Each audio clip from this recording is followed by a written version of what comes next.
Hi friends, ఈరోజు chicken curry పులుసుగా ఉండే chicken curry తయారు చేస్తున్నాను. నేను బాగా పులుసు ఎక్కువగా ఉంటే సంగట్లోకి తినడానికి బాగుంటుందండి. సంగట్లోకి తినే విధంగా నేను ఇలా చికెన్ కర్రీ తయారు చేస్తున్నా. చూడండి, ఎముకలతో ఉన్న చికెనే మనం సెలెక్ట్ చేసుకోవాలి. ఎక్కువ కండ ఉన్నది సెలెక్ట్ చేయకూడదు. ఇట్లా ఎముకతో ఉన్న చికెన్ ముక్కలు అయితే కూర కూడా చాలా టేస్ట్ వస్తుందండి.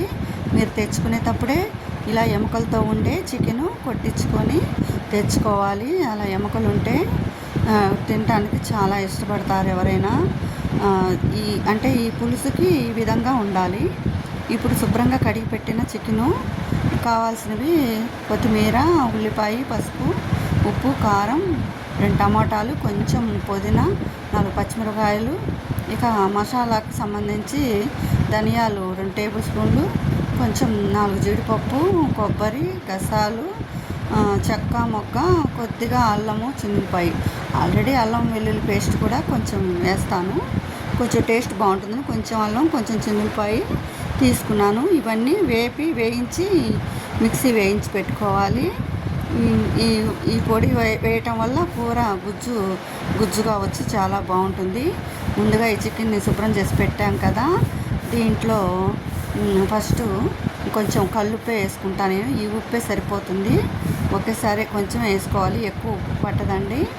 తర్వాత వచ్చేసి కారము 2.5 స్పూన్ వేసుకుంటున్నాను నేను. అంటే మంచిగా కారం పట్టిద్ది. 3/4 కిలో చికెన్ ఇది.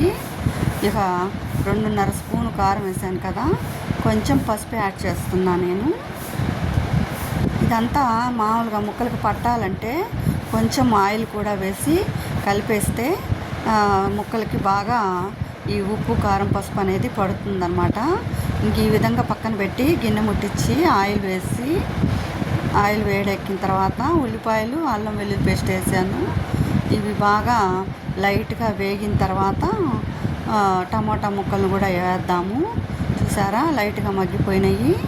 ఇప్పుడు వచ్చేసి కొంచెం పచ్చిమిర్చి ముక్కలు వేసి ఇంకా టమాటా ముక్కలను కూడా వేద్దాము. ఇవి చిమ్మిలో పెట్టి బాగా మగ్గనివ్వాలి.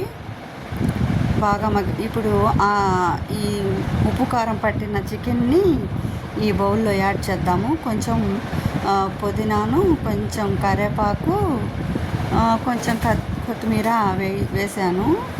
తర్వాత వచ్చేసి ఇదంతా బాగా మగ్గిపోయింది కదా, ఈ ముక్కల్ని కూడా ఈ గిన్నెలో వేసేస్తే చూడండి, జాగ్రత్తగా ఈ ముక్కలన్నీ ఈ గిన్నెలో వేసేసాను. ఇప్పుడు చిమ్మిలో కొంచెం అంటే మీడియం హైట్ పెట్టి మూత పెట్టి ఉడికించాలి. ఇంకా తర్వాత వాటర్ పోద్దాము.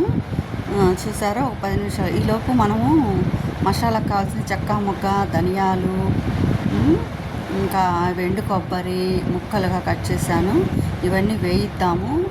లైట్గా వేగితే టేస్ట్ బాగొస్తుందన్నమాట. కొబ్బరి ముక్కలు వేసాను కదా, ఇప్పుడు కొన్ని జీడిపప్పు వేసాను 4. బాగా వేగిన తర్వాత కొంచెం ఈ అల్లము ముక్క ఒకటి చిన్నది తీసుకున్నా కదా, చిన్నులపాయలు, అల్లం ముక్కలు వేసేసాను. ఇవి కొంచెం బాగా వేగిన తర్వాత దించే ముందర గసాలు వేసుకోవాలి. ఎందుకంటే గసాలు తొందరగా వేగుతాయి కాబట్టి ఫస్టే వేయకూడదు. చూసారా, ఇప్పుడు వేయాలి గసాలు. ఇంకా దించుతానంగా వేసాను. ఇంకా 2 నిమిషాలు బాగా వేయించి ఇంకా స్టవ్ ఆపేసి వేడి తగ్గిన తర్వాత మిక్సీ పెడితే మెత్తగా వస్తుందండి. చూసారా, ఇప్పుడు అంటే ఉప్పు కారం పట్టడానికి అనమాట. నేను వాటర్ వేయలేదు, కొంచెం ఆల్రెడీ చికెన్లో వాటర్ ఊరుతాయి. ఇప్పుడు మనకి సరిపడా వాటర్ పోసుకోవాలి, ఎందుకంటే చికెను పులుసు కావాలి కదా సంగట్లోకి. అలా చూసారా, ఇప్పుడు ఈ కలిపిన గిన్నెలో కొంచెం వాటర్ పోసాను, 1 గ్లాసు. మళ్ళీ ఇంకో గ్లాస్ కూడా యాడ్ చేశాను. ఇక ఇంకొక హాఫ్ గ్లాస్ కూడా పడతాయి అనిపించింది. ఇంకొక హాఫ్ గ్లాస్ కూడా వాటర్ పోస్తాను నేను. పోసి బాగా ఉడికించాలా, మూత పెట్టి మంచిగా ఉడుకుతూ ఉంటుంది. ఈలోపు మిక్సీ వేద్దాము. ముందు అచ్చం కొంచెం ఉప్పు యాడ్ చేస్తే మసాలాకి ఎప్పుడైనా బాగా పట్టిద్ది అనమాట. అది వేగిన తర్వాత అల్లం వెల్లుల్లి వేసి బాగా ముద్దగా తయారు చేశాను. చూసారా, మంచిగా ఉడికిపోయింది కర్రీ.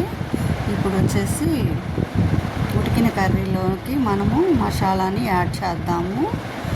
మంచిగా ముక్కలకు పడుతుందనమాట. మీడియం మంటలోనే ఉడికించాలి. ఈ మిక్సీ జార్లో కూడా కొన్ని వాటర్ పోసి అవి కూడా యాడ్ చేయొచ్చు. చూసారా, పులుసు పులుసుగా ఉంటుంది. ఇలా పులుసు పులుసుగా ఉంటే మనకి ఈ సంగట్లో తినచ్చు. సంగట్లో తినే వాళ్ళ కోసం ఈ కర్రీ తయారు చేస్తున్నా. అది మిక్సీలో కూడా వాటర్ కొన్ని పోసాను. ఇప్పుడు కొంచెం కొత్తిమీర యాడ్ చేద్దాము. ఇక గుమగుమలాడే చికెన్ కర్రీ రెడీ అయిపోతుందండి. ఇక 2 నిమిషాలు మూత పెట్టి మంచిగా ఉడికిస్తే ఈ సూప్ బాగా వస్తుందండి. చాలామంది సూప్ ఇష్టపడతారు. గారెల్లో కానీ, చపాతీలో కానీ, దోశలో కానీ, సంగట్లో కానీ ఈ సూపు బాగా యూజ్ అవుతుందన్నమాట. సూప్ కూడా మనం ఎక్కువ పెట్టుకునే విధానంలో చేయాలంటే ఈ విధానాన్నే మీరు ఈ ప్రాసెస్లో చేసుకున్నారంటే కావాల్సినంత సూప్ వస్తుంది. చూసారా, చికెను మంచి వాసన వస్తుంటే ఇంకా బాగా ఉడికిపోయినట్టు అనమాట. మంచి గ్రేవీ కూడా బాగా వచ్చింది. Chicken curry ready.